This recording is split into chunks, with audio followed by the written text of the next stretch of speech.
Hello students, welcome to ADB star Kota. तो देखिए बच्चों, आपका जेईई 2023 का सेकंड अटेम्प्ट जो है उसमें लगभग आप ऐसा बोल सकते हो 30 डेज का टाइम है। तो इन 30 डेज का यूज करके आप मैथ्स में अपने स्कोर को कैसे इंप्रूव कर सकते हो, क्या क्या चीजें जो वो आपको इस बचे हुए रिमेनिंग टाइम जो है उसके अंदर करनी है, किन चीजों का आपको ध्यान रखना है, उससे रिलेटेड बच्चों बातें जो आज के इस वीडियो में आपको बताने वाला हूं। तो इस वीडियो को एंड तक जरूर देखना। काफी बच्चों स्कोर इंप्रूविंग हैक्स जो वो यहाँ पे मैं आपको बताने वाला हूं। अभी करंटली आप मैथ्स में बच्चों मॉक टेस्ट में कितना स्कोर कर रहे हो वो मेरे को कमेंट सेक्शन में जरूर बताना है। तो चलिए यार देखो, स्टार्ट करते हैं। सबसे पहले तो अभी जो बच्चों के माइंड में जो एक बड़ा डाउट रहता है वो डाउट इस टाइप का कि सर हमारा सिलेबस जो वो अभी तक कंप्लीट नहीं हुआ, क्योंकि बहुत सारे बच्चों अभी तक ऐसे हैं जिन्होंने सिलेबस एक बार भी जो वो कंप्लीट नहीं किया। रिवीजन तो बहुत दूर की बात है। तो वो उनका यही होता है कि सर सिलेबस जो वो हमारा कब तक कंप्लीट हो जाना चाहिए। तो देखो, पहली चीज तो मतलब ऐसा नहीं कि आप सिलेबस जो उसी के पीछे भागते रहो, सिलेबस कंप्लीट करते रहो और रिवीजन जो ढंग से आप एक बार भी नहीं कर पाओ। तो ऐसे केस में बच्चों सिलेबस कंप्लीशन का कोई फायदा जो आपको नहीं होने वाला, क्योंकि यार मैथ्स से सब्जेक्ट ऐसा है कि अगर आपने सिर्फ और सिर्फ कॉन्सेप्ट्स पढ़ लिए, थ्योरी पढ़ ली, सिलेबस कंप्लीट कर भी लिया पूरा, तो उसके बावजूद आप क्वेश्चंस को सोल्व नहीं कर पाओगे जब तक आपने उसका रिवीजन बहुत अच्छे से ना किया हो।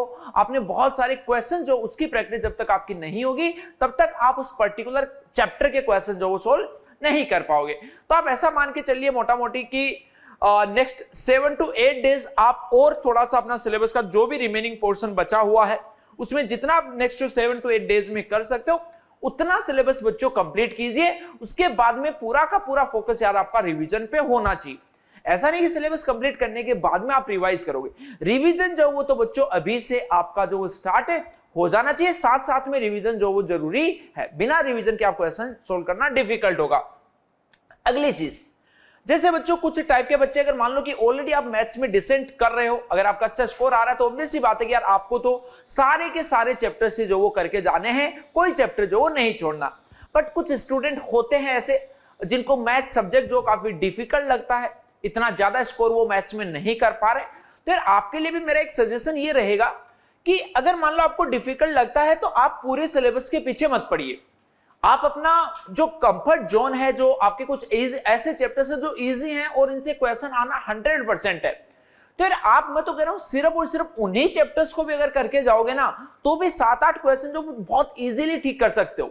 और 7-8 क्वेश्चन का 30 to 35 मार्क्स अगर आपके मैथ्स में आ जाते हैं तो वो चाहे बच्चों कैसा ही पेपर हो, इजी, मीडियम, डिफिकल्ट, आपकी परसेंटाइल जो वो ओवरऑल बहुत अच्छी आ जाएगी। अगर इसके ऊपर आ जाए तो बहुत अच्छी बात है। तो ये चैप्टर्स कौन कौन से हैं? जैसे यहां पे इन चैप्टर्स की इंपॉर्टेंस वैसे हमेशा से ज्यादा रही है, लेकिन जेईई 2023 का जो फर्स्ट अटेम्प्ट था उसमें तो बच्चों इन दो चैप्टर्स ने तो हद ही मचा दी थी।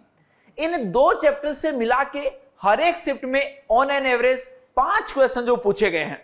अगर मान लो, मैं आपको थोड़ा सा और एनालिसिस यहां पे अगर बताऊं तो यहां से अगर मान लो कि आप इनको 5 चैप्टर्स को कर लेते हो तो ये 5 चैप्टर अपने आप में 10 क्वेश्चंस।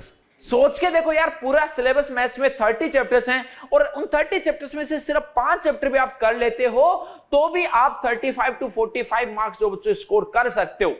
तो इसी चीज को बोलते हैं स्मार्ट वर्क और हार्ड वर्क। यार सबसे पहले आपका ये जो पोर्शन है वो तो कंप्लीट होना ही चाहिए। और अगर ये इजी से जो नीचे वाले 3 चैप्टर और आप इसमें से मिला देते हो, और अगर आप ये कहते हो कि सर इन चैप्टर्स का मेरा एक भी सवाल गलत नहीं होगा, तो बच्चों मान के चलिए आपके 45 मार्क्स से कम आ ही नहीं सकते अगर आप इतने चैप्टर्स को स्ट्रॉन्ग कर लेते हो और उनके सारे सवाल अगर आप सही करते हो। तो ये इजी किल चैप्टर्स हैं। जिस बच्चे का मैथ्स अच्छा है या अच्छा ना भी है, उनको सबसे पहले तो यार इन्हीं चैप्टर्स पे धावा बोलना चाहिए और इनकी अच्छे से प्रैक्टिस है वो करनी चाहिए। चलिए अगली बात करते हैं, हाउ टू रिवाइज। यार देखो, मैथ्स में जैसे सब्जेक्ट टू सब्जेक्ट रिवीजन का अलग अलग फंडे होते हैं, बट मैथ्स में मैं आपको बताऊं तो रिवीजन मतलब ऐसा नहीं कि आपने थ्योरी जो वो रिवाइज कर ली, कॉन्सेप्ट से रिवाइज कर लिए, उससे बच्चों आपका कभी भी काम जो नहीं होता। इसीलिए मैं हमेशा बोलता हूं कि मैथ्स का रिवीजन यार आपको जब भी करना हो तो आपके पास में पहली चीज तो शॉर्ट नोट्स होने चाहिए उस चैप्टर के।